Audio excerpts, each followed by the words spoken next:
निर्विशेषा शून्यवादी पाश्चात्यदेशतारिणे श्रीकृष्ण चैतन्य प्रभु नित्यानन्दा श्री अद्वैता गदाधरा श्रीवासादि गौरभक्तवृन्दा हरे कृष्ण कृष्ण कृष्ण हरे हरे हरे राम राम राम हरे हरे। मूकं करोति वाचालं पंगुं लंघयते गिरिं यत्कृपातमहं वन्दे श्रीगुरुं दीनतारिणं। श्रील प्रभुपाद की जय, श्री गुरुदेव की जय। మన శ్రీకృష్ణ కథాసుధలో నిన్న నారదుల వారు ద్వారకాకి వెళ్ళారు. నారదుల వారు చేసుకున్నటువంటి దర్శనాన్ని మనం కూడా చేసుకున్నాం. ద్వారకా యొక్క దర్శనం చేసుకున్నాము. ద్వారకాలో ఉన్నటువంటి 16,108 భవనాల్లో కృష్ణుడు వివిధ రూపాలను తీసుకొని తను వివిధమైనటువంటి కార్యకలాపాలను చేస్తూ తన యొక్క దివ్యమైన లీలల్లో మునిగిపోయి ఉండడము, అవన్నీ విషయాలన్నీ కూడా మనము తెలుసుకున్నాం. అంటే భగవంతుడి యొక్క కార్యము ఏ విధంగా ఉంది అంటే తను అచింత్యమైనటువంటి వాడు. తన యొక్క శక్తిని ఎవరూ కొలవలేరు. అలా అని చెప్పేసి తనని ఎవరూ కూడా అనుసరించగలుగుతాము. తను మానవ శరీరంలో వచ్చి అంటే మానవ రూపంలో అవతారం తీసుకొని సామాన్య గృహస్థుని వలె తను లీలలు చేస్తూ ఉన్నారు. దానిని మనము అనుకరించలేము, అనుసరించగలుగుతాము. అంటే మనం ఫాలో చేయగలుగుతాం కానీ ఇమిటేట్ చేయలేమన్నమాట. ఎందుకంటే భగవంతుడిచ్చినటువంటి ఏదైతే ఈ ధర్మాలు ఉన్నాయో, భగవంతుడిచ్చినటువంటి ఏవైతే నియమాలు ఉన్నాయో వాటిని పాటిస్తూ భగవంతుడి ఏ విధంగా గృహస్థ జీవనాన్ని గడపాలి అన్నది చెప్తూ తను మన జీవితంలో మనం ఏ విధంగా జీవించాలో తను నేర్పిస్తున్నారు. మరి ఆయనను అనుకరించడము అంటే ఎలా సాధ్యమవుతుంది? ఆయన ఒకేసారి 16,000 రూపాయల్లో తనను తను వ్యక్తం చేసుకున్నారు. మనం చేసుకోలేము కదా, అందుకే మనం అనుకరించలేము. అందుకే మనం ఆయన యొక్క అడుగుజాడల్లో అనుసరించాలి, ఆయనని ఫాలో అవ్వాలి అన్నమాట. సో నారదుల వారు భగవంతుడి యొక్క ఈ దివ్య లీలలని దర్శనం చేసుకోవాలి అని చెప్పేసి తను ద్వారకాకి వచ్చారనమాట. తన కోరిక ప్రకారంగానే భగవంతుడు ఆయన చేసేటటువంటి ఆ మొత్తం లీలలని, ఏదైతే వివిధ రూపాల్లో తను చేసేటటువంటి కార్యకలాపాలు ఉన్నాయో అవన్నీ కూడా ఆయన దర్శనం చేసుకునే విధంగా తనకి కృపనిచ్చారనమాట. మరి అక్కడున్న ద్వారకావాసులందరూ ఈ విషయాలన్నీ చూడగలుగుతారా అంటే వాళ్ళేమి చూడలేరు. ఎప్పుడో ఒకసారి భగవంతుడు వాళ్ళకి చూయించాలి అనుకుంటేనే తను చూయించగలుగు, అంతేకాని లేకపోతే తను ఎవరు కూడా భగవంతుడి యొక్క ఇలాంటి నానా విధ రూపాల్లో భగవంతుడు ఉండి తను లీలలు చేస్తున్న విషయం ఎవరు తెలుసుకోలేరన్నమాట. బృందావనంలో కూడా ఎప్పుడైతే వాళ్ళందరూ కలిసి వనానికి వెళ్ళి భోజనం చేస్తూ ఉన్నారో ప్రతి పిల్లవాడితో కూడా కృష్ణుడు తన పక్కకే కూర్చొని వాళ్ళిద్దరు షేర్ చేసుకొని తిన్నట్టుగా ఉండేవాడనమాట. అలా ఆ పిల్లలు వాళ్ళ పక్కకున్న కృష్ణుని చూసుకుంటూ దాంట్లోనే మగ్నమై ఉండేవాళ్ళు. కానీ ప్రతి ఒక్కరి దగ్గర కృష్ణుడున్న సంగతి వాళ్ళకి తెలిసే విధంగా తను ఉండేవాడు కాదు. అదేవిధంగా రాస నృత్యంలో కూడా ప్రతి గోపికతో కృష్ణుడు ఉండేవాడు. కానీ ప్రతి ఒక్కరు కూడా నాతోనే ఉన్నారు అనేసి అనుకుంటారు. కానీ తను అందరితో ఉండేవాళ్ళు. అందరితో ఉన్నారన్న విషయమో వాళ్ళెవరు తెలుసుకునే వాళ్ళు కాదు.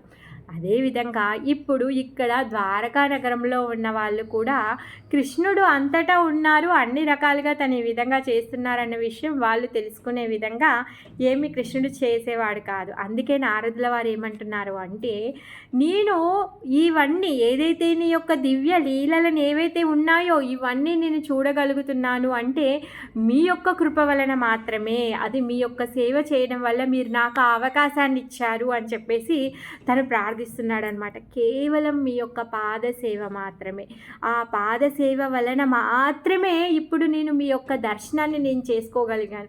వివిధ రూపాలు ఏంటి అసలు, అది పరమ అద్భుతమైనటువంటిది. వైకుంఠానికి వెళ్తే అక్కడ ఒక్కసారి భగవంతుడి యొక్క దర్శనం తనని చేసుకోగలుగుతాడు. కానీ మరి ఇప్పుడు ద్వారకాకి వచ్చి వైకుంఠంలో తను ఒక్కడు ఏ విధంగా శయనించి ఉన్నాడో తను చేసేటటువంటి కార్యకలాపాలను తను చూస్తాడు. గోలోకానికి వెళ్తే అక్కడ కృష్ణుడు ఏం చేస్తున్నాడో అది చూస్తాడు. కానీ ఇప్పుడు ద్వారకాలో మాత్రము ఆ లీలలన్నింటినీ కూడా 16,000 ఇంటూ 16,000 రెట్లలో తను దర్శనం చేసుకుంటూ ఉన్నాడనమాట. కృష్ణుడు ఒకే సమయంలో 16,000 రూపాల్లో తను చేసేటటువంటి ఈ కార్యకలాపాలను చూడడానికి నేను చాలా భాగ్యవంతుడిని, నాకంటే అదృష్టవంతుడు ఇంకొకడు లేడు. మరి ఈ అదృష్టం ఎలా పొందాను అంటే మీ యొక్క పాద సేవ వల్లనే నేను పొందగలిగాను. నా జన్మ ధన్యమైపోయింది, పావనమైపోయింది. సో నేను ఇంకా మీ యొక్క ఈ దివ్య లీలలు ఏవైతే ఉన్నాయో నేను అందరికీ చెప్పాలి, ప్రతి చోటికి వెళ్ళాలి, అన్ని లోకాలకు వెళ్ళి మీ యొక్క నామం గురించి నేను చెప్పాలి అని చెప్పేసి కృష్ణుడి దగ్గర తన పర్మిషన్ తీసుకొని వెళ్తాడనమాట. ఆ విధంగా నారదుల వారి ద్వారా, వ్యాసదేవుల వారి ద్వారా, సుఖదేవ గోస్వామి ద్వారా, తర్వాత గురు పరంపర ద్వారా, ప్రభుపాదుల వారి ద్వారా మనకి కృష్ణుడి యొక్క ఈ అద్భుతమైనటువంటి లీలలని అందచేస్తూ ఉన్నారనమాట. మరి ఇలా ఎవరైతే ఈ దివ్యమైనటువంటి అద్భుతమైనటువంటి కృష్ణ కథలని శ్రవణం చేస్తారో, కీర్తనం చేస్తారో వాళ్ళకి కృష్ణ భక్తి కలుగుతుంది అని చెప్పేసి సుఖదేవ గోస్వామి చెప్తున్నారనమాట. ఆ విధంగా మన భక్తి కూడా ఇంకా పెరగాలి అని, పురోభివృద్ధి చెందాలి అని ప్రార్థిస్తూ కృష్ణుడి యొక్క నిన్నంతా కృష్ణుడి ద్వారకాలో వివిధ రూపాల్లో చేసేటటువంటి వివిధ కార్యాల గురించి విన్నాము. ఈరోజు కృష్ణుడు ఒక రోజులో తను చేసేటటువంటి కార్యకలాపాలను ఏమేమి చేస్తున్నాడు అవన్నీ కూడా ఈరోజు సుఖదేవ గోస్వామి పరీక్షిత్ మహారాజ్కి చెప్తున్నారనమాట. ఆ విషయాలని మనం చెప్పుకుందాం. అంటే శ్రీకృష్ణుడి దినచర్య అంటే డైలీ రొటీన్, ఆయన టైం టేబుల్ అనమాట. ప్రతిరోజు మనం ఏదో ఒకటి చేస్తూ ఉంటాం. లేవగానే స్నానం చేయడము, తర్వాత గుడికి వెళ్ళి రావడం, తర్వాత బ్రేక్ఫాస్ట్ చేయడము, హారతి చేయడము, లేకపోతే వేరే వాళ్ళని కలవడం, మార్కెట్కి వెళ్ళడము, కూరగాయలు తెచ్చుకోవడం, జాబ్ చేసే వాళ్ళు జాబ్కి వెళ్ళడం, మనకి ఏదో ఒక దినచర్య ఉంటుంది కదా, ప్రతి ఒక్కరికి రొటీన్గా అందరం చేస్తూ ఉంటాము. సో అదేవిధంగా మరి కృష్ణుడు ఏం చేస్తాడంట తన రోజులో, తన దినచర్య ఏంటి, ఆ దినచర్యని ఈరోజు సుఖదేవ గోస్వామి పరీక్షిత్ మహారాజ్కి చెప్తున్నారనమాట. దినచర్య, భగవంతుడి యొక్క దినచర్య ఎర్లీ మార్నింగ్ ఏంటి, ప్రాతకాలంతో మొదలవుతుంది అన్నమాట. ఈ ప్రాతకాలంలో కోడి పుంజులు కూస్తూ ఉన్నాయంట. ఎప్పుడైతే కోడి పుంజులు కూస్తూ ఉన్నాయో అప్పుడు కృష్ణుడు నిద్ర మేల్కొంటున్నాడనమాట.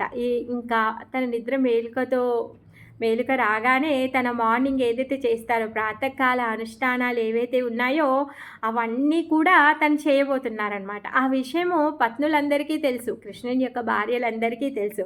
కాకపోతే కృష్ణుడు ఇప్పుడు లేచి తన యొక్క కార్యాలు చేయబోతున్నాడు. కృష్ణుడితో వాళ్ళు దూరంగా ఉండాలి, కృష్ణుడితో వాళ్ళకి విరహము స్టార్ట్ అవుతుంది. అప్పటి వరకు కృష్ణుడితో ఉన్నటువంటి వాళ్ళు ఇప్పుడు కృష్ణుడు లేచి తన కార్యాలు చేస్తున్నాడు అంటే కృష్ణుడికి దూరం అవుతున్నారు.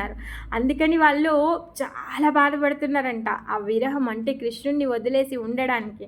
అందుకని చెప్పేసి ఆ కోడి పుంజులని తిడుతున్నారంట, మీకేమీ పని లేదు, అప్పుడే కూస్తున్నారు, ఇప్పుడు కృష్ణుడు బయలుదేరుతాడు అని చెప్పేసి. కృష్ణుడికేమి కోడి పుంజు యొక్క కూతలేమీ అవసరం లేదు, నడిచేటటువంటి కాలమే అతను, కాలస్వరూపుడే కృష్ణుడు. కాలం ఏ విధంగా కాలం యొక్క గమనం నడుస్తుందో కృష్ణుడికి తెలుసు. ఆయన యొక్క కనుసైగలతో ఈ కాలము ప్రయాణం చేస్తూ ఉంది. ఆయనకేమి కోడిపుంజి యొక్క కూత అవసరం లేదు. కాకపోతే తను ఇప్పుడు మానవ రూపంలో లీలలు చేయడానికి వచ్చాడు కాబట్టి అదే విధంగా తను ప్రవర్తిస్తూ ఉంటాడనమాట. ఇంకా కృష్ణుడు లేచి తను పనుల్లో పడిపోతాడు. ఇప్పుడు మళ్ళీ కృష్ణుడు వాళ్ళకి దగ్గరగా ఉండాలి అంటే మళ్ళీ సాయంత్రం అవుతే కానీ మళ్ళీ ఇంటికి రాడు.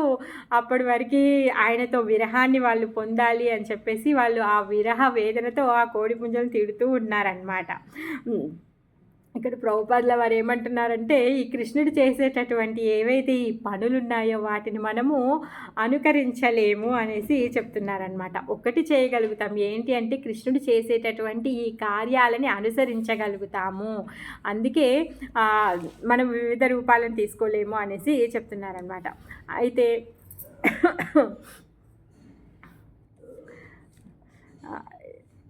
అప్పుడు ఈ పొద్దున్నే లేచి తను అక్కడ ఏంటి మనము అంతకుముందు కథలో స్వర్గం నుంచి పారిజాత వృక్షాన్ని తీసుకొచ్చి సత్యభామ మందిరము ఆ గార్డెన్లో నాటారు అని తెలుసు మనకి. కాకపోతే ఆ పారిజాత వృక్షము తెచ్చి ఇక్కడ నాటిన తర్వాత మళ్ళీ ప్రతి ఒక్క భార్య యొక్క మందిరపు గార్డెన్స్లో నాటారంట. అందరి భవంతుల్లో కూడా పారిజాత వృక్షాలు వచ్చేసాయి అన్నమాట.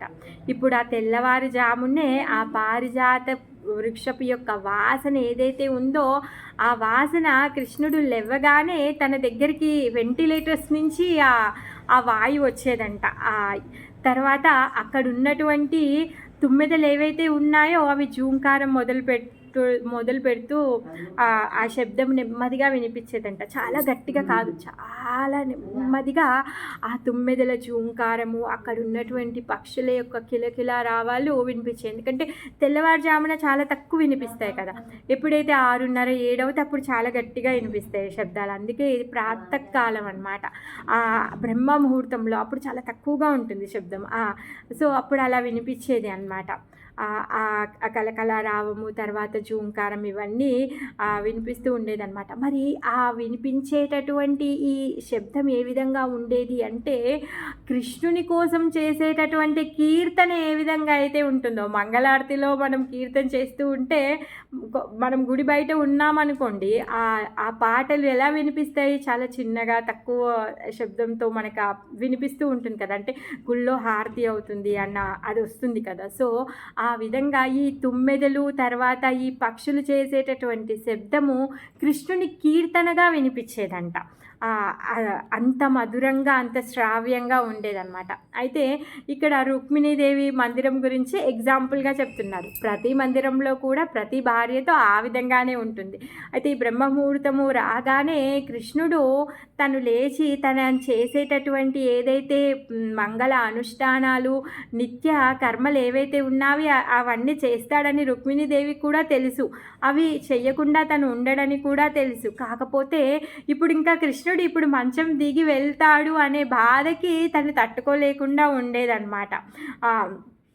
బాధపడుతూ ఉండేదన్నమాట. రుక్మిణీదేవియే కాదు, అక్కడ ఉన్నటువంటి ప్రతి ఒక్క రాణి కూడా, కృష్ణుడి యొక్క ప్రతి ఒక్క పత్ని కూడా ఆ విధంగానే వాళ్ళు బాధపడుతూ ఉండేవాళ్ళు అనమాట. కృష్ణుడు బ్రహ్మముహూర్తంలో లేవగానే తను లేచి ముఖము కాళ్ళు చేతులు కడుక్కొని ఆచమనం చేసుకొని తన గురించి ధ్యానం చేసేవాడు. మరి కృష్ణుడు ఎవరి గురించి ధ్యానం చేస్తాడు? తనకంటే అధికుడు కానీ తనతో సమానుడు కానీ ఎవరూ లేరు. మరి తనపైనే ధ్యానం చేస్తున్నాడు. ఎందుకు చేస్తున్నాడు అంటే మనము తనపైన ధ్యానం చేయాలని. అంటే కృష్ణుడు తనని తానే ధ్యానం చేసుకుంటున్నాడు కాబట్టి మనం కూడా నిద్ర లేచి మన మీదే మనం ధ్యానం చేసుకోవాలి అని అర్థం కాదు. అక్కడ మనము కృష్ణుడి పైన ధ్యానం చేయాలి అని అర్థం అన్నమాట. ఆ విధంగా కృష్ణుడు తను ధ్యానం చేస్తూ మనకు చెప్తున్నాడు అనమాట. పొద్దున్నే లేచి మనం కృష్ణుడి యొక్క ఆరాధన చెయ్యాలి. కృష్ణుడి యొక్క ఆరాధన అంటే ఏంటి? మనం ఎప్పుడు కానీ ఒక్కరిని పూజ చేయము. అంటే లక్ష్మీదేవిని సింగిల్గా కూడా పూజ చేయము. సీతమ్మ వారిని కూడా ఒంటరిగా మనం పూజ చేయము. అదేవిధంగా రాముణ్ణి ఒక్కరిగా, విష్ణువుని ఒక్కరిగా, కృష్ణుని ఒక్కరిగా కూడా పూజ చేయము. ఎందుకంటే అది అసురీభావం అవుతుంది. సీతమ్మని ఒక్కదాన్నే కావాలి అనుకున్నాడు ఎవరు? రావణాసురుడు. అంటే లక్ష్మీదేవి కావాలి అని మనం పూజ చేస్తే మనకి రావణాసురుడి బుద్ధి ఉన్నట్టు అనమాట. అలా కాకుండా సీతను వద్దనుకొని ఓన్లీ రాముణ్ణే కావాలనుకుంటుంది శూర్పణఖ. మరి మనము కూడా లక్ష్మిని వద్దని చెప్పేసి ఓన్లీ కృష్ణానే మనం పూజ చేసామనుకో, అప్పుడు శూర్పణఖలాగా అయిపోతాం అనమాట. అందుకే ఎప్పుడు కానీ ఏం చెప్తారు? లక్ష్మీనారాయణ, సీతారామ, రాధాకృష్ణ అని చెప్తారు. ఆ విధంగా మనం పొద్దున్నే లేచి మనం ఏం చెయ్యాలి? రాధాకృష్ణుల యొక్క ధ్యానం చెయ్యాలి. మరి రాధాకృష్ణుల యొక్క ధ్యానం అంటే ఏంటి? హరే కృష్ణ మహామంత్ర జపం చెయ్యడమే. హరే అంటే ఏంటి? శ్రీమతి రాధారాణి. కృష్ణ అంటే కృష్ణ, సాక్షాత్ కృష్ణ. ఆ విధంగా హరే కృష్ణ కృష్ణ కృష్ణ హరే హరే హరే రామ రామ రామ హరే హరే అనే ఈ మంత్ర జపం చేయడము అంటే రాధాకృష్ణుల మీద ధ్యానం చేయడం అన్నమాట. ఇప్పుడు అదే పనిని కృష్ణుడు స్వయంగా తన మీద తను ధ్యానం చేస్తూ మనకి నేర్పిస్తున్నారు. పొద్దున్నే లేవగానే మనం రాధాకృష్ణుల యొక్క ధ్యానం చేయాలి. మరి ఆ విధంగా చేయడం వల్ల ఏమవుతుందంట, మనము సంతృప్తి చెందుతాము, మనకి ఆధ్యాత్మిక ఆనందం లభిస్తుంది. మనం పొద్దున్నే లేవగానే మన మూడ్ చాలా బాగుందనుకోండి, అప్పుడు ఏమవుతుంది, రోజంతా చాలా హ్యాపీగా ఉంటాము, ఆ రోజంతా చాలా బాగున్నట్టు అనిపిస్తుంది కదా. అప్పుడు అనుకుంటాం, ఈరోజు లేవగానే ఎవరి ముఖం చూసామో అందుకే చాలా బాగుంది అనేసి అనుకుంటాం. ఒకవేళ సాడ్గా ఉన్నామో, ఏదో ఆ రోజు అన్ని షాకింగ్ న్యూసెస్ లేకపోతే ఏదైనా అవుతుంది అనుకుంటే అప్పుడు ఏమంటాం, అబ్బో ఈరోజు లేవగానే ఎవరి ముఖం చూసామో బాబోయ్ అనేసి అనుకుంటాం కదా. అందుకే ఎవరిని తిట్టుకోవద్దు. అందుకే ఏం చెయ్యాలి, ప్రతిరోజు మనం పొద్దున్నే లేవగానే రాధాకృష్ణుల యొక్క ధ్యానం చేయాలి, హరే కృష్ణ మహామంత్రం యొక్క జపం చేయాలన్నమాట. అప్పుడు ఆ ఆధ్యాత్మిక ఆనందాన్ని మనం అనుభవం పొందుతామన్నమాట. తర్వాత తను స్నానం చేసి తర్వాత తను డ్రెస్ చేసుకుంటారనమాట. ఆయన స్నానం చేయడానికి సుగంధ ద్రవ్యాలతో కలిగినటువంటి స్నానం. కృష్ణుడి స్నానం అంటే ఏంటి, పంచామృత అభిషేకం, అవునా కాదా. మనం ప్రతి పండుగకి భగవంతుడికి పంచామృత అభిషేకం చేస్తాం.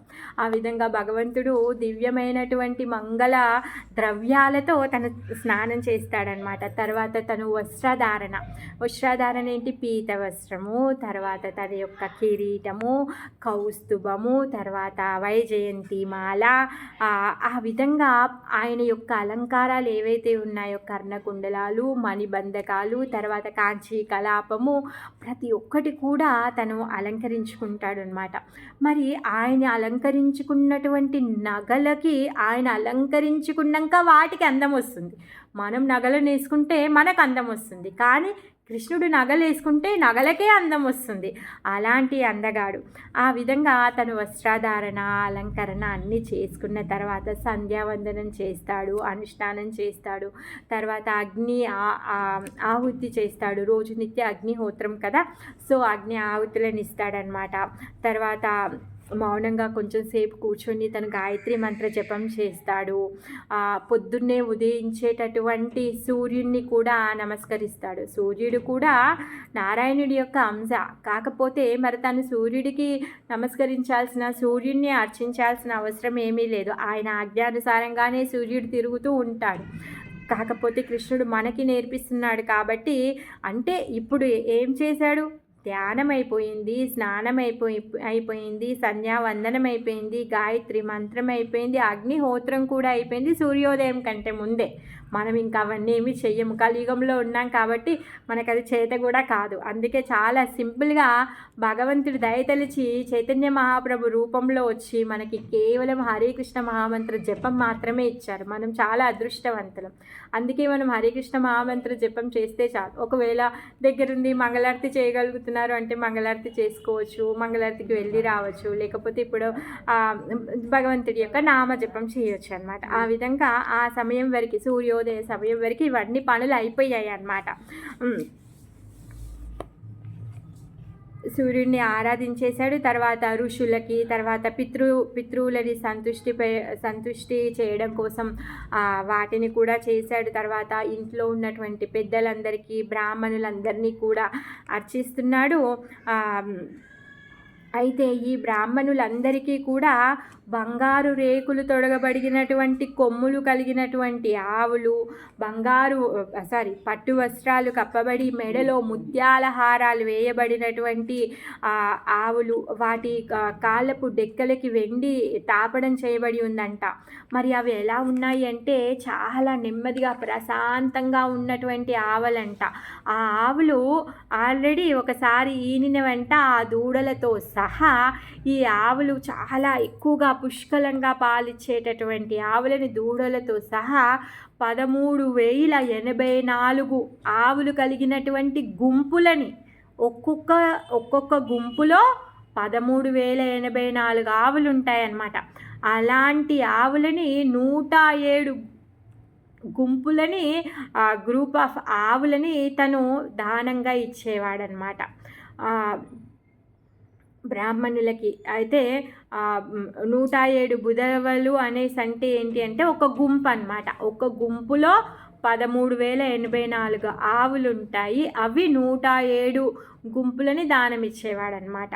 అంటే ఆల్మోస్ట్ ఒక 14 లక్షల ఆవుల వరకు తను అలా ఇచ్చేవాడనమాట.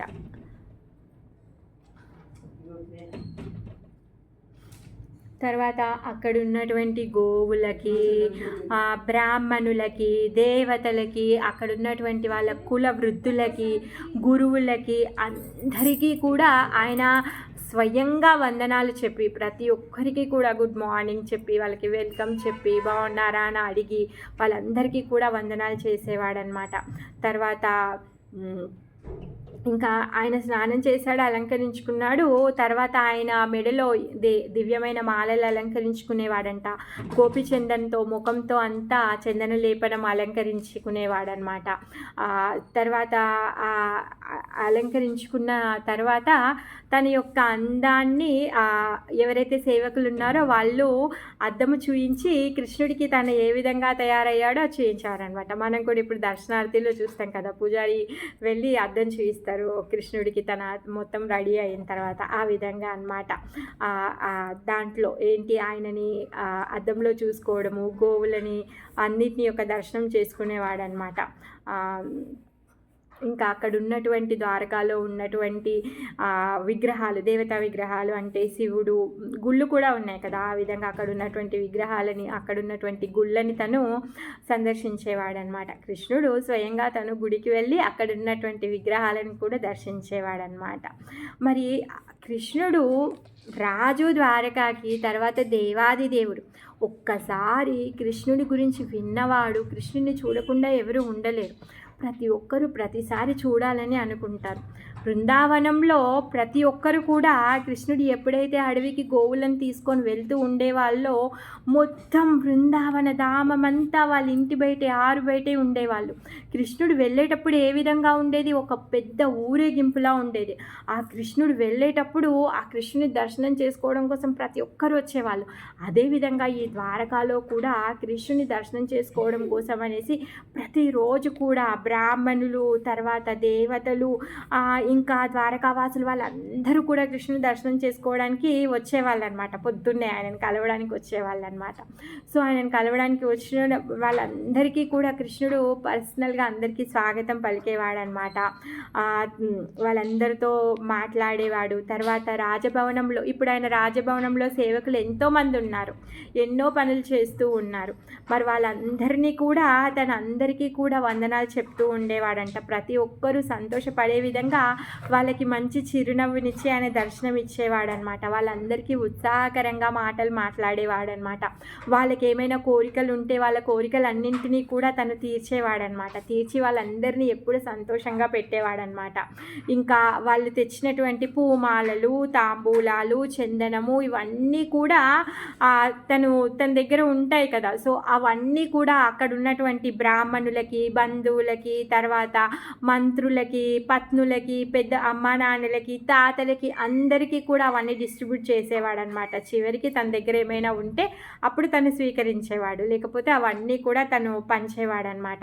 సో ఈ విధంగా తను ఇంట్లో పొద్దున ఈ కార్యక్రమాలన్నీ జరిగాయి. పొద్దున ప్రాతకాలం నుంచి ఆల్మోస్ట్ ఒక 8:39 వరకు ఇవన్నీ కార్యక్రమాలు జరిగాయి. ఇంతలోపే తను ఏం చేశారు, ధ్యానము, తర్వాత నిత్యాగ్నిహోత్రము, తర్వాత గాయత్రి జపము, దర్శనము, ఇంట్లో ఉన్న వాళ్ళందరినీ విష్ చేయడము, తర్వాత వచ్చిన వాళ్ళందరికీ గిఫ్ట్స్ ఇవ్వడము, ఇంట్లో పనిచేసేటటువంటి సేవకులందరినీ కూడా ఆదరించడము, భార్యలని అందరినీ కూడా తను అన్ని పనులు చేసేసాడు. ఇప్పుడు ఇంకా తన ఆఫీస్కి వెళ్ళే టైం అయిందనమాట.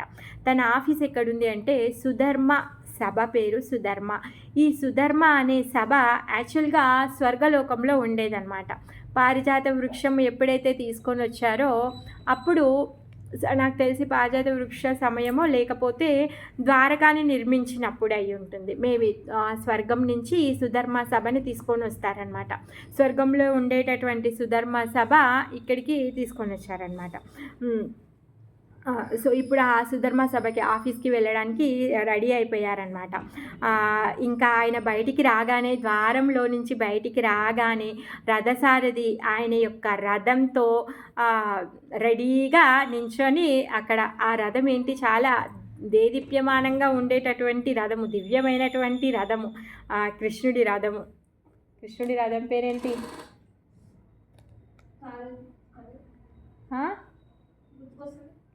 కృష్ణుడి రథం పేరేంటి? నేను మర్చిపోయా. అయ్యో బాబోయ్,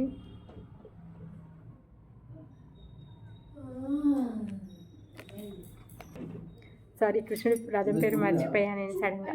సో ఆ విధంగా కృష్ణుడి యొక్క రథసారథి రథాన్ని తీసుకొని గేటు ముందు సిద్ధంగా ఉండేవాడనమాట. రాగానే ఇంకా కృష్ణుడి కనిపించగానే ఆ రథసారథి కృష్ణుడికి ప్రణామాలు చేసేవాడనమాట.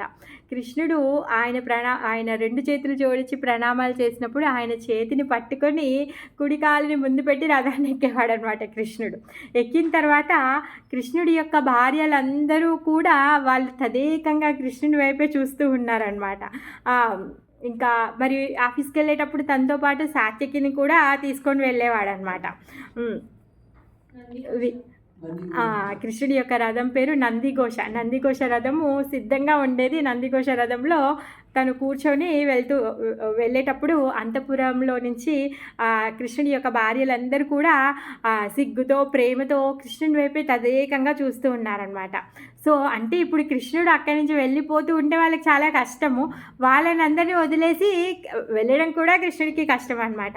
ఆ విధంగా వాళ్ళందరికీ మంచి స్మైల్ ఇచ్చి వాళ్ళని మోహింపచేసి, భగవంతుడి యొక్క నవ్వేంటి అసలు మొత్తం అందరినీ పడేస్తుంది, ఆ విధంగా వాళ్ళందరినీ కూడా మోహింపచేసి అక్కడి నుంచి అతి కష్టంగా తను బయలుదేరి సుధర్మ సభకి వెళ్ళేవాడనమాట.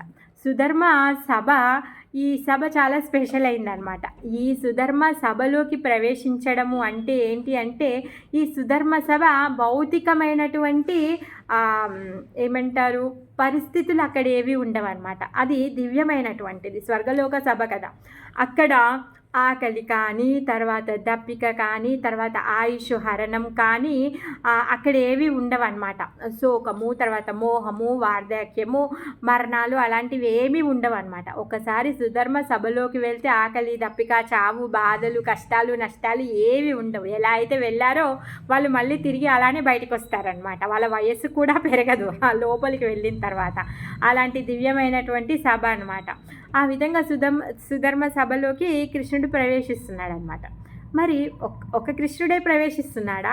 కాదు, 16,000 రూపాయలు తీసుకున్నటువంటి కృష్ణులందరూ కూడా సుధర్మ సభలోకి ప్రవేశిస్తుంటారు. మరి ఈ విషయాన్ని ఎవరు దర్శనం చేసుకోగలుగుతారు అంటే, అక్కడ పరిసరాల్లో ఎవరైతే ఆ సుధర్మ సభ గేటు దగ్గర ఉన్నటువంటి పరిచారకులు ఎవరైతే ఉన్నారో వాళ్ళు మాత్రమే ఈ దర్శనం చేసుకుంటారు. ఈ సుధర్మ సభలోకి వెళ్ళినప్పుడు ఒకే ఒక కృష్ణుడు వెళ్తాడంట. బయటికి వచ్చి మళ్ళీ అన్ని భవనాల్లోకి వెళ్ళేటప్పుడు మళ్ళీ వివిధ రూపాలుగా తనని తను విభజించుకొని మళ్ళీ అన్ని భవనాల్లోకి కృష్ణుడు వెళ్తాడనమాట. ఈ దృశ్యాన్ని అందరూ కూడా దర్శనం చేసుకోలేరంట. ఓన్లీ ఆ గేట్ దగ్గర ఎవరైతే పరిచారకులు ఉన్నారో వాళ్ళు మాత్రమే ఆ దర్శనాన్ని చేసుకునే వాళ్ళు అనమాట. ఆ విధంగా ఈ సుధర్మ సభలోకి ఒక్కొక్క రూపంతో వాళ్ళందరూ వెళ్ళేవారు, కానీ సభలో మాత్రం ఒకే ఒక్క కృష్ణుడు ఉండేవాడు అనమాట. మరి అక్కడ ఆ సభలో ఉన్నత ఆసనం పైన కూర్చున్నటువంటి ఆ కృష్ణుడు ఏ విధంగా ఉండేవాడు అంటే, అసలు నరులందరిలో కూడా సింహంలాగా కనిపించేవాడు అనమాట. అంత చాలా దేదీప్యమానంగా తను వెలిగిపోతూ ఉన్నాడనమాట. ఆకాశంలో నక్షత్రాల మధ్య చంద్రుడు ఏ విధంగా చంద్రుడు ఉంటాడో ఆ విధంగా కృష్ణుడు సుధర్మ సభలో ఉండేవాడనమాట. కృష్ణుడు సుధర్మ సభలో కూర్చొని సభ జరుగుతూ ఉంటే ఆయనకి ఆనందం కలిగించడం కోసం అని చెప్పేసి అక్కడికి నాట్యం చేయడానికి, తర్వాత సంగీతం వాయించడానికి నాట్యకారులు, సంగీత వాయిద్యకారులు వచ్చేవాళ్ళు అన్నమాట. ఇప్పుడు రాజు యొక్క రాజసభలో కూడా రాజుకి ఆనందం కలిగించడం కోసం అని చెప్పేసి డాన్సర్స్, మ్యూజిక్ వాళ్ళందరూ వచ్చి వాళ్ళ పాటలు పాడుతూ గానం చేస్తూ ఉంటారు కదా, నృత్యం చేస్తూ ఉంటారు కదా. ఆ విధంగా కృష్ణుడి యొక్క సభలో కూడా ఈ కార్యక్రమం జరిగేదన్నమాట. మృదంగాలు, వీణలు, మంజరులు, వేణువులు, తర్వాత కరతాళాలు, శంఖనాదము అవన్నీ కూడా మ్రోగుతూ ఉంటే దానికి తగ్గట్టుగా ఈ కళాకారులు నృత్యం చేయడము, గానం చేయడము చేసేవాళ్ళు. ఇంకా సూత వంది మాగదులు. ఎవరు సూత వంది మాగదులు అంటే వీళ్ళు భగవంతుణ్ణి కీర్తించేటటువంటి, అంటే రాజు ఎప్పుడైతే వస్తూ ఉంటారో అప్పుడు ఏం చెప్తారు, సో అంటే రాజాదిరాజ పరాక్రమ వీర రాజా అని చెప్పేసి పేరు చెప్పి స్వాగతం వచ్చేస్తున్నారో హో అనేసి చెప్తారు కదా వీళ్ళనమాట. మరి ఈ వంది మాగదులు కూడా దేవదేవుని యొక్క మహిమలను పాడుతూ ఉన్నారనమాట. ద్వారకాధీశుడికి, తర్వాత గోపాలకృష్ణుడికి, తర్వాత వాసుదేవ కృష్ణుడికి అని చెప్పేసి వాళ్ళు రకరకాలుగా భగవంతుడి యొక్క నామాలని, ఆయన యొక్క మహిమలని కీర్తిస్తూ ఉన్నారనమాట. ఇంకా ఆ సభలో ఉన్నటువంటి బ్రాహ్మణులు ఎవరైతే ఉన్నారో వేద మంత్రాలతో ఆయనని పాడుతూ ఉన్నారనమాట. ఇంకా కొంతమంది బ్రాహ్మణులు ఏం చేస్తూ ఉన్నారు అంటే వాళ్ళ యొక్క పూర్వరాజులు ఎవరైతే ఉన్నారో ఆ వృష్ణి వంశంలో, యదు వంశంలో పూర్వంలో ఉన్నటువంటి రాజులు ఎవరైతే ఉన్నారో ఆ రాజుల యొక్క గొప్ప గొప్ప కార్యాల గురించి చెప్తూ ఉంటారనమాట. అయితే ఒకసారి ఏమైంది అంటే ఆ సభలోకి ఒక కొత్త వ్యక్తి రావాలి అనేసి అనుకున్నారనమాట. తను బయట ఆ సభ దగ్గర నించొని, బయట గేట్ కీపర్స్ దగ్గర నించొని తను పర్మిషన్ కావాలి అని అడుగుతాడనమాట. అప్పుడు ఆ వ్యక్తిని బయటే నించోబెట్టి ఈ ద్వారపాలకులు పర్మిషన్ తీసుకోవడం కోసం అని చెప్పేసి లోపలికి వచ్చి సభలోకి వచ్చి పర్మిషన్ తీసుకుంటారనమాట. కృష్ణుడికి ప్రణామాలు చేసి జరాసంధుడి దగ్గర నుంచి ఒక దూత వచ్చాడు, సో ఆయన మిమ్మల్ని దర్శనం చేసుకోవాలనుకుంటున్నాడు అని చెప్పేసి పర్మిషన్ అడుగుతారనమాట. అప్పుడు కృష్ణుడు పర్మిషన్ ఇస్తే అప్పుడు ఆ దూత, జరాసంధుడి దగ్గర నుంచి వచ్చినటువంటి ఒక దూత వస్తాడు, వచ్చి తన కృష్ణుడిని చూసి ప్రణామాలు చేస్తాడనమాట. అయితే తను ఏం చెప్తున్నాడంటే తిను జరాసంధుడి యొక్క దూత కాదు, జరాసంధుడి దగ్గర ఎంతో మంది రాజులు బందీగా ఉన్నారంట. ఆ బందీగా ఉన్నటువంటి రాజులందరూ కూడా ఒక దూతని ఏర్పరచుకొని ఆ దూతనిచ్చి కృష్ణుడికి చెప్పమని వాళ్ళు దూతని పంపించారనమాట కృష్ణుడి దగ్గరికి. వాళ్ళు ఎంత దుఃఖంగా ఉన్నారో, వాళ్ళు ఎలా బాధను అనుభవిస్తున్నారో, మా బాధలన్నీ కూడా నువ్వు వెళ్ళి చెప్పు నాయన అని చెప్పి తనని వేడుకుంటారనమాట. ఆ విధంగా ఆ దూత వాళ్ళందరి తరపున కృష్ణుడిని వేడుకోవడం కోసం వస్తాడనమాట. ఆ దూత మరి ఈ రాజులందరూ ఎవరు అంటే ఈ జరాసంధుడు ఏం చేస్తాడు అంటే తను దిగ్విజయ యాత్రను చేస్తాడనమాట. ఎప్పుడైతే దిగ్విజయ యాత్రను చేయడానికి వెళ్తాడో అప్పుడు ఆయన కొంతమంది రాజులు ఓడిపోతే వాళ్ళందరూ లొంగిపోమ్మని చెప్తాడనమాట. అయితే లొంగిపోము అనేసి అంటారు. ఎవరైతే అలా వ్యతిరేకంగా ఉన్న వాళ్ళు ఉంటారు కదా, అలాంటి రాజులందరినీ కూడా బంధించి ఆయన రాజ్యంలో పెట్టుకుంటాడనమాట. బలవంతంగా తెచ్చి వాళ్ళందరినీ కూడా బంధించి వాళ్ళ రాజ్యంలో పెట్టుకుంటాడనమాట. ఇంకా ఆయనకి ఇంకొక ఉద్దేశం ఉండేది ఏంటి అంటే ఇలాంటి రాజులందరినీ జమ చేసి 1,00,000 మంది రాజులని జమ చేసి వాళ్ళందరినీ బలిచి భైరవుడికి ఒక పూజ చేయాలి అనుకుంటాడనమాట. 1,00,000 మంది రాజుల బలితో ఒక పూజ చేయాలి అనుకుంటాడనమాట. అందుకని చెప్పేసి ఈ రాజులందరినీ కూడా కలెక్ట్ చేసి ఎవరైతే లొంగిపోరో, ఆయనకి స్నేహంగా ఉండరో వాళ్ళందరినీ కూడా తీసుకొచ్చి తను అరెస్ట్ చేసి బందీ చేసి పెట్టాడనమాట. ఈ తర్వాత వీళ్ళందరూ రాజులందరూ ఏం చెప్తున్నారు, ఆ దూత చెప్తున్నాడు అనమాట. కృష్ణుడికి ప్రణామాలు చేసి స్వామి రాజులందరూ చెప్పేటటువంటి పలుకులని నేను ఇప్పుడు మీకు చెప్తున్నాను అనేసి చెప్తాడనమాట. ఆ రాజులందరూ ఓ కృష్ణ అనేసి వేడుకుంటున్నారు. మేమందరము కూడా ఈ భవబంధంలో చిక్కుకొని పోయి ఉన్నాము అనేసి వాళ్ళు వేడుకుంటున్నారనమాట.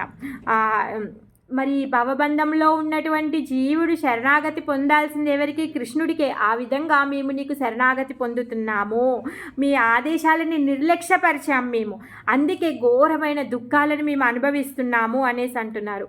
ఇక్కడ ఈ వీరు చేసేటటువంటి ప్రార్థన మనకి సంబంధించిందిగా కూడా ఉంటుంది. ఎందుకంటే మనం కూడా ఏం చేస్తున్నాము, దుఃఖాలను అనుభవిస్తూ ఉన్నాం. ఈ దుఃఖాలను మనం ఎందుకు అనుభవిస్తున్నాము అంటే భగవంతుడిచ్చినటువంటి ఆదేశాలని మనం సక్రమంగా పాటించకపోవడంతో, నిర్లక్ష్యపరచడం వల్ల ఈ దుఃఖాల పాలయ్యాము. ఇప్పుడు రాజులు కూడా అదే చెప్తున్నారు, మీరు ఇచ్చినటువంటి ఏదైతే ఆదేశాలు ఉన్నాయో మేము పాటించక మేము చాలా దుఃఖిస్తూ ఉన్నాము అనేసి చెప్తున్నారనమాట. సమస్త బలము కలిగినటువంటి వాడి, ఎందుకు అనంతమైనటువంటి శక్తి, బుద్ధి, బలము, సంపద, ఐశ్వర్యము, అనురాగము, వైరాగ్యము కలిగినటువంటి వాడివి నువ్వే. అందుకే మేమిప్పుడు మీకు శరణాగతి పొందుతున్నాము. నీ శక్తితో, నీ దగ్గర ఉన్నటువంటి శక్తితో నువ్వేం చేస్తూ ఉంటావు, ఇక్కడ అవతరిస్తూ ఉంటావు. ఎందుకు అవతరిస్తూ ఉంటావు అంటే దుష్టులని సంహరించడం కోసం గాను నువ్వు అవతరిస్తూ ఉంటావు. భగవద్గీతలో చెప్పారు కదా, దుష్టులను సంహరించడం కోసం నేను వస్తాను అని. అందుకే వీళ్ళు ఏం చెప్తున్నారంటే నీ శక్తితో నువ్వు ఇక్కడ అవతరిస్తావు దుష్టులను సంహరించడం కోసము అనేసి అంటున్నారనమాట. వాళ్ళు ఇంకేమంటున్నారంటే సాక్షాత్ నువ్వే ఇక్కడ అవతరించి ఉన్నావు. మరి ఈ జరాసంధుడి యొక్క ఈ దుష్కార్యాలు ఏవైతే ఉన్నాయో అవి జరుగుతూనే ఉన్నాయి అనేసి అంటున్నారు. అంటే భగవంతుడు మీరు ఇక్కడే ఉన్నారు, అయినా కానీ ఈ దుష్కార్యాలు జరుగుతూనే ఉన్నాయి, ఈ దుఃఖ పరిస్థితి వచ్చింది, మేము ఇలా దుఃఖపడుతూ ఉన్నాము అనేసి వాళ్ళు అంటూ ఉన్నారనమాట. తర్వాత వాళ్ళు ఏమంటారు అంటే సరేలే మీరు ఇక్కడ ఉన్నా కానీ మీరు మాత్రం ఏం చేయగలుగుతారు, మేము చేసుకున్నటువంటి పాపాలు అలా ఉన్నాయి, అందుకే మేము ఇంత దుఃఖం అనుభవిస్తున్నాము అనేసి మళ్ళీ వాళ్ళు అంటూ ఉంటారనమాట. మరి నువ్వు ఇక్కడే ఉన్నప్పుడు జరాసంధుడు ఇంత అభివృద్ధి చెందడం ఏంటి అనేసి మాకు అర్థం అవ్వట్లేదు. ఇంత దుష్టుడైనటువంటి జరాసంధుడు ఎంత సమృద్ధిగా ఉండడము, అంత సమృద్ధి పొందడము మేము అర్థం చేసుకోలేకపోతున్నాము అనేసి అంటున్నాడనమాట. ఇంకేంటంటే నువ్వు సకల జీవులకి పతివి, నువ్వు ఇక్కడికి ఎలా బలరాముడితో కలిసి నువ్వు అవతరించావు. బలరాముడు తన యొక్క ప్రధాన అంశ బలరాముడితో, ఎందుకంటే కృష్ణ బలరాములు ఇద్దరు అవతారం తీసుకున్నారు కదా. మరి మీరు సాక్షాత్ కృష్ణ బలరాములు ఇద్దరు ఇక్కడ ఉండగా మేము ఇక్కడ ఎన్ని కష్టాలు పడుతున్నాం నాయన, మా కష్టాలకి మా పాపాలే కారణం అయి ఉండొచ్చు, అయినా సరే పర్వాలేదు, కానీ మేము ఇప్పుడు మీకు శరణాగతి పొందుతున్నాము, మేము బాధలో ఉన్నాము అనేసి వాళ్ళు వేడుకుంటూ ఉన్నారనమాట. మీకు శరణాగతి పొందుతున్నాము. ఎందుకు భగవద్గీతలో కృష్ణుడు ఏమన్నాడు, ఎవరైతే నా శరణాగతి పొందుతారో వాళ్ళ యొక్క పాపాలన్నీ తొలగిస్తాను అని చెప్పారు కదా. అందుకే ఈ రాజులందరూ తెలివితో మీరు ఇక్కడే ఉన్నారు, అయినా మేము కష్టాల్లో ఉన్నాము, మరి మీకు ఇప్పుడు అయినా సరే ఓకే మేము ఎన్నో పాపాలు చేసుకున్నాం కాబట్టి మేము కష్టాలు పడుతున్నాం, అందుకే ఇప్పుడు మేము మీకు శరణాగతి పొందుతున్నాం, మా కష్టాలు పోయేలా చెయ్యి స్వామి అని చెప్పేసి వాళ్ళు వేడుకుంటూ ఉన్నారనమాట.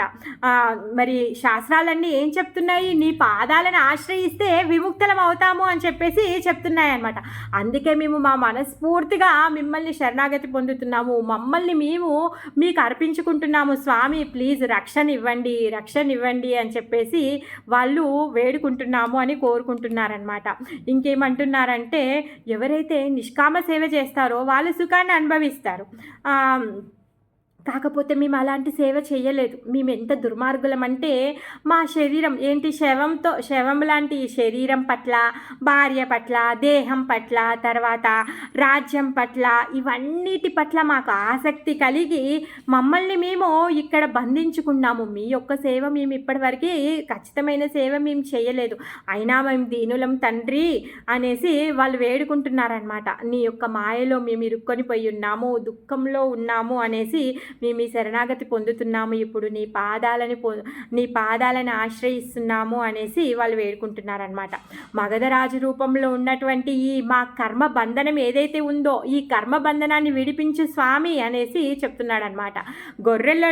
సింహము గొర్రెలని బంధించినట్టు ఈ విధంగా, అంటే ఈ గొర్రెలను బంధించినట్టుగా వీడు గొర్రెల కాపరి మమ్మల్ని అందరినీ బంధించేశాడు కదా, నువ్వు సింహంలాగా వచ్చి జరాసంధుని చంపేసి మమ్మల్ని అందరినీ విడిపించు అనేసి వాళ్ళు వేడుకుంటూ ఉన్నారనమాట.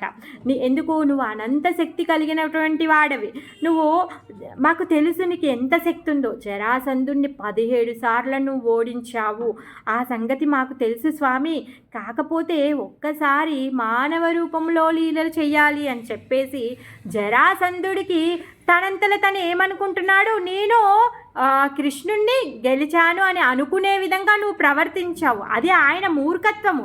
అంతేకాని జరాసంధుడు నిన్ను గెలవలేదు సుమి, ఆ సంగతి మాకు తెలుసు. ఎందుకంటే రణచోరుడయ్యాడు కదా. 18వసారి జరాసంధుడు వచ్చినప్పుడు ఏం చేస్తారు, వీళ్ళిద్దరు పారిపోయి సముద్రంలో దూకేస్తారు కదా. ఆ విషయాన్ని ఇప్పుడు ఆ రాజులు చెప్తున్నారనమాట. ఈ మూర్ఖుడు ఏమనుకుంటున్నాడంటే 18వసారి నేను కృష్ణుడిని గెలిచాను అని తను విర్రవీగుతున్నాడు. కాకపోతే మీ శక్తి మాకు తెలుసు, 17 సార్లు ఓడించి 18వసారి తనని మభ్య పెట్టడం కోసమే నువ్వు ఆ విధంగా చేశావు అనేసి వాళ్ళు అంటున్నారనమాట. వాడంతల వాడు గర్వపడే విధంగా నువ్వు చేశావు అనేసి అంటున్నాడనమాట. అలాంటి ఈ దుర్మార్గుడు, ఈ జరాసంధుడు మమ్మల్ని బంధించాడు అనేసి చెప్తున్నాడనమాట. దూత ఏమంటున్నాడంటే, ఈ జరాసంధుడి యొక్క బందీలో బంధించబడినటువంటి రాజులని ప్లీజ్ మీరు శరణాగతి పొందున్నారు, మీ పట్ల నీ దర్శనం కోసమే నన్ను ఇక్కడికి పంపించారు, ప్లీజ్ ప్లీజ్ మీరు ఎలానన్నా చేసి వాళ్ళని రక్షించండి, వాళ్ళకి లాభాన్ని చేకూర్చండి అని చెప్పేసి ఆ దూత ఆ కృష్ణుని ప్రార్థిస్తాడనమాట. ప్రార్థించి అక్కడి నుంచి సెలవు తీసుకొని తను వెళ్ళిపోతాడనమాట. వెళ్ళిపోయిన తర్వాత మరి ఇప్పుడు జరాసంధుడి దగ్గరికి వెళ్ళి ఎంతగా తనకి అక్కడి నుంచి ఆ దూత వచ్చి చెప్పినప్పుడు ఈయన వెళ్ళి కాపాడాలి కదా. అంతలోకే ఈ డిస్కషన్ అంతా జరుగుతూ ఉండగానే దేవర్షి నారదుల వారు ఆ సభకు వస్తారనమాట. ఆ సభలో ప్రత్యక్షమవుతారు. కృష్ణుడు నారదుల వారు రావడాన్ని చూసి లేచి నించోని తనకి మర్యాదనిచ్చి తన యొక్క పాద ప్రక్షాళన చేసి తనతో పాటుగా ఆయనతో ఉన్నటువంటి కార్యదర్శులు, మంత్రులు ఎవరైతే ఉన్నారో వాళ్ళందరూ కూడా లేచి అందరూ శిరస్సు వంచి నారదుల వారికి నమస్కారం చేస్తారనమాట. ఆ విధంగా నారదుల వారి అంతా చేసిన తర్వాత నారదుల వారికి ఉచిత ఆసనాన్ని ఇచ్చి కూర్చోపెట్టిన తర్వాత మాట్లాడుతూ ఉన్నారనమాట. నారదుడు ఏమంటున్నాడంటే, నువ్వు సర్వశక్తివంతుడివి స్వామి, నీ ద్వారా ఈ విశ్వము సృష్టించబడుతుంది, లయింపబడుతుంది, అన్నీ కూడా జరుగుతూ ఉంటాయి. మరి నీ యొక్క కార్యాలను చూసి మోహపోతూ ఉంటాము. బ్రహ్మ కూడా మోహపోతాడు, బ్రహ్మ విమోహం లీల అంతే కదా. బ్రహ్మదేవుడు కూడా మోహనానికి గురయ్యాడు. మరి అలాంటి నీ కార్యాలు ఎవరు అర్థం చేసుకోలేరు, నువ్వు సర్వశక్తిమంతుడివి అనేసి చెప్తాడనమాట. తర్వాత మళ్ళీ ఎలా నువ్వు ఏమీ చెయ్యనట్టుగా సాధారణంగా ఉంటావు కదా, అది పరమ ఆశ్చర్యకరమైన విషయము, అది చూస్తే మాకు చాలా ఆశ్చర్యం వేస్తుంది స్వామి అనేసి అంటాడనమాట. ఇంకేమంటాడంటే, అసలు నీ ఉద్దేశం ఏదైతే ఉందో ఎవరు తెలుసుకోలేరు, నీ మాయ చాలా గొప్పది, ఈ సృష్టిని సృష్టిస్తూ ఉంటావు, లయింప చేస్తూ ఉంటావు, నీ యొక్క అచింతమైనటువంటి దివ్యశక్తులు ఏవైతే ఉన్నాయో ఆ దివ్యశక్తులకి మీకు నా వందనాలు అని చెప్పేసి భగవంతునికి తను ప్రణామాలు అర్పిస్తున్నారనమాట. తర్వాత ఇంకేమంటున్నారంటే, నారదుల వారు నీతో సమానమైన వాళ్ళు కానీ నీకన్నా అధికమైన వాళ్ళు కూడా ఎవరూ లేరు అనేసి చెప్తున్నారు. నువ్వు ఇప్పుడు ఏం చేస్తున్నావు అంటే, అంత గొప్ప శక్తిమంతుడివి, ఇప్పుడు నువ్వు సాధారణమైనటువంటి మానవుడి రూపంలో నువ్వు ఇక్కడికి వచ్చి ఈ పాత్రని నువ్వు పోషిస్తున్నావు, ఓ పరమ సత్యమా అనేసి తను అంటున్నాడు అనమాట. ఇంకా అలా తను ప్రార్థించిన తర్వాత తన యొక్క మేనత్త కొడుకు ధర్మరాజు ఏం చేస్తున్నాడో అది తెలపడానికి వచ్చాడు, తన యొక్క ప్లాన్ ఏంటో చెప్పడానికి వచ్చాడనమాట. ఏంటి అంటే, ధర్మరాజు ఏకఛత్రాధిపత్యం కోసము తను ఒక యజ్ఞాన్ని చేయాలనుకుంటున్నాడు, రాజసూయ యజ్ఞాన్ని చేయాలనుకుంటున్నాడు అనమాట. మరి యజ్ఞం యొక్క మూల కారణం ఏంటి?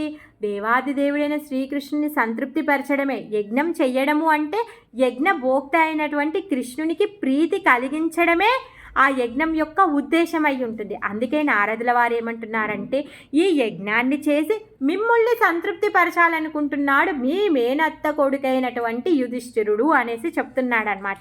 మరి ఇంకేమంటున్నాడంటే, ఈ యజ్ఞం చేయడం కోసము మీ పర్మిషన్ కావాలి తనకి, మీ పర్మిషన్ కోసం తను వేచి ఉన్నాడు, నువ్వు పర్మిషన్ ఇవ్వు అనేసి తను చెప్తున్నాడు అనమాట. మరి ఇంకేంటి అంటే, ధర్మరాజుకి పొందాల్సినటువంటి భౌతికమైనటువంటి సంపదలేవీ లేవు, తనకు భౌతికమైనటువంటి కోరికలేవీ లేవు, ఐశ్వర్యం అంటే ఏది కూడా తనకేమీ అవసరం లేదు, తను ఏమి భౌతికమైనటువంటి కోరుకునేవాడు కానే కాడు. మరి తను ఏం కోరుకుంటున్నాడంట? ఇప్పుడు ఈ యజ్ఞాన్ని తలపరుస్తున్నాడు అంటే నీ యొక్క సాంగత్యాన్ని కోరుకుంటున్నాడు, నిన్ను ప్రసన్నుని చేయాలనుకుంటున్నాడు, అందుకోసమే తను ఈ రాజసూయ యజ్ఞాన్ని చేయాలనుకుంటున్నాడు అనేసి చెప్తున్నాడు అనమాట. అందుకే ఆయన యొక్క పవిత్రమైన ఈ కోరిక ఉంది కదా, తనని నెరవేర్చు అని చెప్పేసి నారదుల వారు చెప్తున్నారు. నారదుల వారు ఎంత పరమ దయాలు అంటే, నారద అంటే ఏంటి తెలుసా? నార అంటే నారాయణుడు, దా అంటే ఇచ్చేవాడు. విష్ణువుని, కృష్ణని అతి సులభంగా మనకి ఇవ్వగలుగుతాడంట. ఇప్పుడు మన దగ్గర ఏదైనా ఉందనుకోండి, మనం చాలా సులభంగా ఇవ్వగలుగుతాం. నా దగ్గర చాలా పూలు ఉన్నాయనుకోండి, మీరు వచ్చి అడిగితే కొన్ని పూలు ఇవ్వండి అంటే నేను సులభంగా ఇచ్చేయగలుగుతాను. కూరగాయలు ఉన్నాయనుకోండి, ఎవరి దగ్గర కూరగాయలు ఉన్నా వాళ్ళు అవి ఇవ్వగలుగుతారు. మరి నారదుడి దగ్గర ఎవరున్నారు అంటే నారాయణుడు ఉన్నాడు. అందుకే ఆయన ఆ నారాయణుడిని చాలా సులభంగా ఇవ్వగలుగుతాడనమాట. అలాంటి గొప్ప భక్తుడు. అందుకే తను ఏమంటున్నాడంటే, ధర్మరాజు మీ యొక్క సాంగత్యం కోసం, మీకు ప్రీతిని కలిగించడం కోసం ఈ యజ్ఞాన్ని చేయాలనుకుంటున్నాడు, మీరు పర్మిషన్ ఇవ్వండి అనేసి చెప్తున్నాడు అనమాట.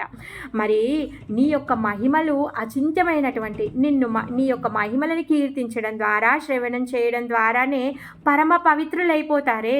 మరి అప్పుడు నీ దర్శనము, తర్వాత నీ స్పర్శ, నీ యొక్క సాంగత్యం పొందిన వాళ్ళ యొక్క సంగతి గురించి ఏం చెప్పగలను నేను అనేసి అంటున్నాడు అనమాట. మరి నీ యొక్క పాద పద్మాలని కడిగినటువంటి ఏదైతే జలం ఉందో ఆ జలం ఏంటి? గంగా జలం. ఆ జలము ఉన్నత లోకాల్లో ప్రవహిస్తే మందాకిని అవుతుంది, అధోలోకంలో ప్రవహిస్తే భోగవతి అవుతుంది, మర్త్యలోకం అంటే మానవలోకంలో ప్రవహించేటప్పుడు గంగా అవుతుంది. ఈ గంగా మొత్తం అన్ని లోకాలని కూడా పరమ పావనం చేస్తూ ఉంది. అలాంటి మీ యొక్క సాంగత్యం కోసం తను ఈ ఏర్పాటుని చేస్తున్నాడు అని చెప్పేసి తను చెప్పి, నువ్వు పర్మిషన్ ఇవ్వు, మీరు కూడా అక్కడికి రండి అని చెప్పేసి నారదుల వారు ఆ విషయాన్ని చెప్పి కృష్ణుడి దగ్గర సెలవు తీసుకొని వెళ్ళిపోతారనమాట. మరి అంతకుముందే ఒక డిస్కషన్ నడుస్తుంది. ఏంటి? జరాసంధుడి దగ్గర నుంచి, ఆ రాజులు బంధించబడినటువంటి రాజుల దగ్గర నుంచి దూత వచ్చాడు, వాళ్ళ రక్షణార్థమే చెప్పేసి అక్కడ మంత్రులు ఉన్న వాళ్ళందరూ, మంత్రులు ఎవరైతే ఉన్నారో వాళ్ళందరూ కూడా ప్లాన్ చేస్తున్నారు. ఇప్పుడు నారదుడు వచ్చేసి ఏం చెప్పాడు? లేదు మీ అత్త కొడుకు ఎవరైతే ఉన్నారో ఆయన యజ్ఞం చేయాలనుకుంటున్నారు, మీరు అక్కడికి పదండి అని ఇప్పుడు చెప్పాడు. మరి కృష్ణుడు ఏం చెయ్యాలి ఇప్పుడు? అందుకని చెప్పి కృష్ణుడు కూడా ఆయన ఏం చేయాలో ఆయనకు తెలుసు. కాకపోతే తను ఏం చేస్తూ ఉన్నాడంటే, తను కూడా సాధారణమైన రాజులాగా అక్కడ ఉన్నటువంటి మంత్రుల సలహా అడిగినట్టుగా అక్కడ ఉన్నటువంటి ఉద్ధవుడిని సలహా అడిగాడనమాట. ఓ నేత్రమా, నువ్వు చెప్పు, ఈ పరిస్థితుల్లో నేనేం చెయ్యాలి అనేసి అడుగుతాడనమాట. ఉద్ధవుడు సమాధానం చెప్తాడు. ఆ సమాధానాన్ని మనం వచ్చే క్లాస్లో చెప్పుకుందాం. హరే కృష్ణ.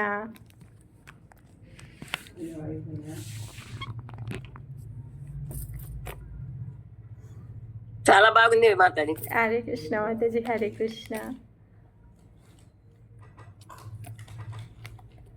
అయితే ఈ రూపాలుగా తను ఇట్లా మారుస్తూ ఉంటాడా? మారుస్తూ ఉండడు, తను అన్ని రూపాలుగా అన్ని భవనాలు. మీరు నిన్న క్లాస్ వినలేదా?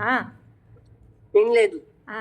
కృష్ణుడు ఎంతమందిని పెళ్లి చేసుకున్నారో అంతమంది భార్యలతో అన్ని భవనాల్లో తన అన్ని రూపాల్లో ఉంటారు.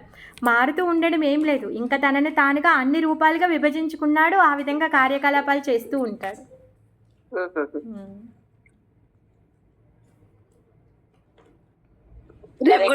మళ్ళీ నెక్స్ట్ వీక్, నెక్స్ట్ మండే రోజు. ఏంటి మాతాజీ? శ్రీకృష్ణుని రథం పేరు ఎప్పుడు వినలేదు. నందిఘోష. నందిఘోష.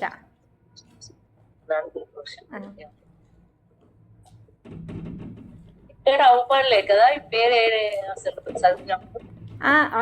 వినిపిస్తుంది కానీ అంటే నేను చెప్పలేదేమో ఇప్పటివరకు. కృష్ణుడి రథం పేరు నందిఘోష. ఓకే.